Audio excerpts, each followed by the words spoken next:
Mia here, and today I'm in the Houses of Parliament in a very important event. We're raising awareness of Janala UK, a very important charity, raising awareness of the Rohingya crisis. Today, the Right Honourable Rupa Haq has hosted a roundtable discussion, bringing together the community, the media, leaders, and members of the Bangladeshis that really want to come together and talk about the issues currently happening in Bangladesh and Burma. The Rohingya crisis is such an important crisis to note because there are a lot of women, men, children that are suffering with a lack of food, sanitation, healthcare, education, so on and so forth. It's very important that we raise awareness to all the decision makers and politicians to make sure that there are sustainable solutions. Make sure you stay with Janala UK.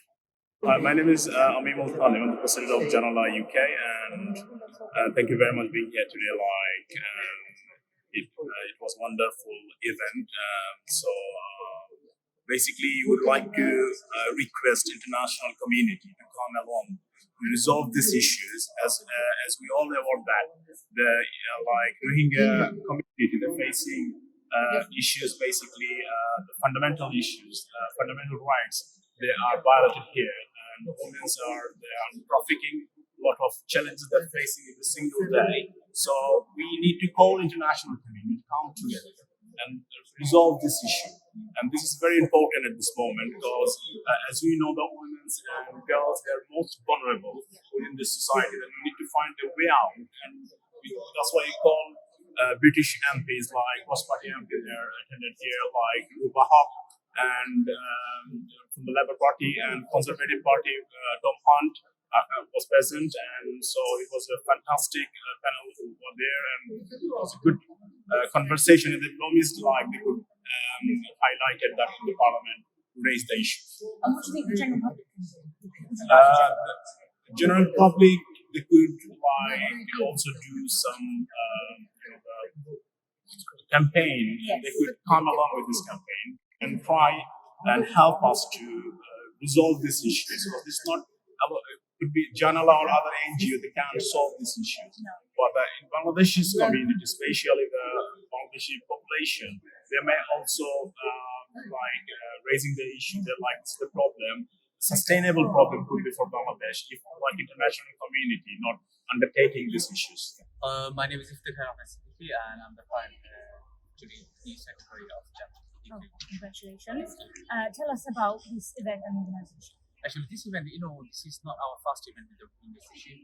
When the first, this massacre happened, the Rohingya people are pushbacking, for Burma to Bangladesh. We are the first mover, and we went to the Rohingya camp with the donations in food and, safety stuff. Also, the blanket. That was the winter time, if you remember. So there are things we are not stopped this is one time, the work and we finish. So Janala UK, we take this initiative. So in this seminar, we bring two MPs and we had a panel discussion. He was there. You also know some audience, they give us very good, feedback and very good, solution for this. So we will send the MPs will bring this solution to Parliament because we believe with Janala because if you talk more about this issue, we can get a proper solution because this is a political solution. We need to solve it by political. And what solutions do you think you would do? There is so many solutions we come up with after today's event. So mostly they are constituted with a proper plan. And the very important thing we need to talk about it more. Yeah. Because if you don't talk about it, the people will be suffer. And Bangladesh is, this very overpopulated people. So this is not a permanent solution like they staying here. So this is so many solutions actually today's event, but it's not one solution. We need to all we need to work together to resolve this issue, and hopefully this event will bring more light in this issue. Hi, my name is Diwan Mahidra Chowdhury. I'm a trustee of Janala UK Limited and the current secretary of Janala UK. Yeah. Tell us about your organization and your role. Yeah, so basically Janala, we have started Janala back in 2013 with the objective of connecting two part of people, the youths, especially 12 to 25, underprivileged and underprivileged. So we wanted to engage the privileged youths on doing the right things to do at the age and to connect with the underprivileged so they get the benefit out of it and they get to engage with each other in which would do a betterment for the society. And since 2013, we started the organization. We have done several projects back in Bangladesh, and we have done quite a few projects in UK as well. And moving forward, we are thinking to, like get more involved and engage more of the youths from UK, so that it's the next generation growing up. We want them to be involved in the right track so that they don't get into the wrong deeds. We know all the issues going around the community, but we want them to be involved in the right things. And what can the community do to help your organisation? Yes, we are currently working on mostly in Bangladesh, and we are working with people in Bangladesh. But we don't want to restrict ourselves to a certain place or area. Obviously, we're developing. We're not that big of an organization yet, but we have the objective to go far, and we want to develop so that we can work anywhere around the world. But our main objective would be to involve the people here in UK, the youths in UK, so that they do feel that like whatever we are doing, wherever it's been done, but we are a part of it, and we are currently working on it. I'm here with the Right Honourable Rupa Hogg MP. Thank you so much for holding this event today. What are your thoughts on this event? Yeah, it was really interesting. We had a wide range of voices. It was particularly women and girls in the Rohingya situation. I think there's a danger that this is completely forgotten about. We used to hear about Rakhine province in 2017. Since then, we've had COVID, we've had Brexit, we've had so many things, and as far as international crises, everyone's very I think in any cases, in any conflicts, the most important is the women and the girls. What do you think They pay the highest price? And the current arrangements maybe keep the pressure on the global action. this This is a political issue that needs to be solved. but yeah, it's probably something that's going to need the UN to sort of but yeah, it's not something I have to say.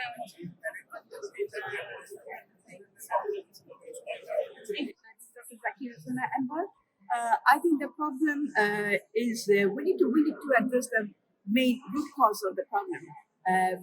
Is always in any conflict the women who suffers most, the women and the girls. They are the victim of sexual abuse and the violence and everything, and the lack of education also. And what I would like to emphasize is that we need to remember how this problem started. So this is not a bilateral issue. This is not a regional issue. We need to make it global, because what the current arrangements are not enough. We need the global intervention. But meanwhile, we can do all our humanitarian work. But at the end of the day, the political issue needs to be sorted out in political. Hi, so I'm Tom Hunt, the Member of Parliament for Ipswich. I'm a Member of Parliament who's shown a keen interest in the plight of the Rohingya people. I've had 3 times I've been able to visit the camp myself. Most recently in March of this year, and then also January of this year I was there as well. It's really clear that the Bangladeshi government are doing everything they can to support the Rohingya people, but it's not a burden that they should have to deal with alone. I think it's important that other countries play a bigger role. We're already making a significant financial contribution as for the UK. I think we could always do more, and we should look to do that.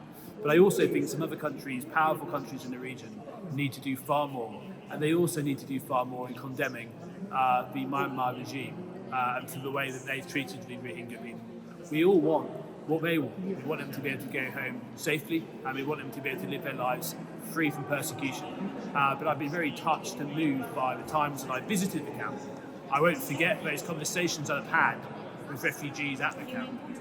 One of the things that I've been able to do in the UK Parliament is work with other members of Parliament to host a backbench business debate. We did it in the House of Commons chamber this year, and we had about 20 members of Parliament taking part and speaking on the issue.